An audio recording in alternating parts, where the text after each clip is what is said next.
టీవీ24 స్టూడియోలో యాడ్ కోసం ads and promotions కి ఈ కాంటాక్ట్ నంబర్ ని సంప్రదించండి 9662166699. కొండ దగ్గర ప్యాలెస్ కట్టారు కదా జగన్మోహన్ రెడ్డి గారు, ఇంత డబ్బులు ఖర్చు పెట్టి కట్టడానికి గల కారణం ఏమిటి? రుషికొండ దగ్గర ప్యాలెస్ కట్టడం అనేది వేస్ట్ నాకు తెలిసి. ఎందుకంటే అది కట్టింది ఎందుకు, దేనికి ఉపయోగపడకుండా కట్టేసి ఆయన విడిచిపెట్టేశాడు. డబ్బులు అనవసరం కోట్లు కోట్లు కొల్లగొట్టి ప్రజాధనాన్ని లూటి చేయడం తప్ప దానికి ఎందుకు ఉపయోగపడలేదు అది కట్టింది.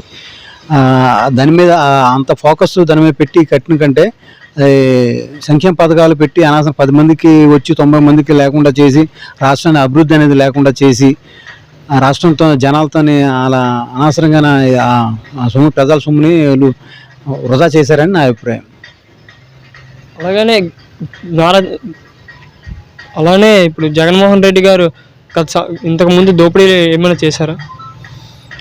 అంతకుముందు అంటే ఆల్రెడీ ఆయన స్టార్టింగ్ నుంచి కూడా అది రాయలసీమ అది అక్కడ చాలా వరకు అక్కడ కోట్లు కోట్లు కొల్లగొట్టి ఆయన బినామీల పేర్ల మీద డబ్బులు కానీ ఇలా అనవసరంగా వృధా చేశాడని నా ఫీలింగ్.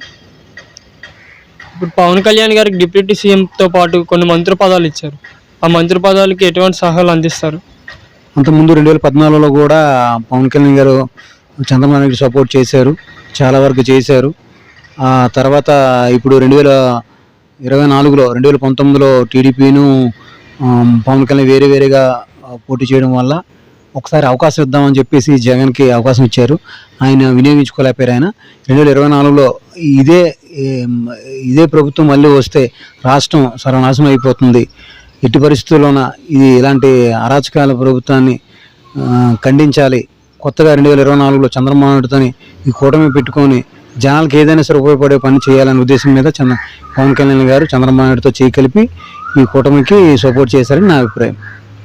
కొన్ని ప్రభుత్వ ఆఫీసులలో చంద్రబాబు నాయుడు గారి ఫోటోతో పాటు పవన్ కళ్యాణ్ గారి ఫోటో కూడా పెడుతున్నారు. దానిపై మీ అభిప్రాయం ఏంటి? అంటే అంతకుముందు ప్రతి ముఖ్యమంత్రి కూడా గెలిచిన తర్వాత సీఎంగా తన ఫోటో పెడుతున్నారు.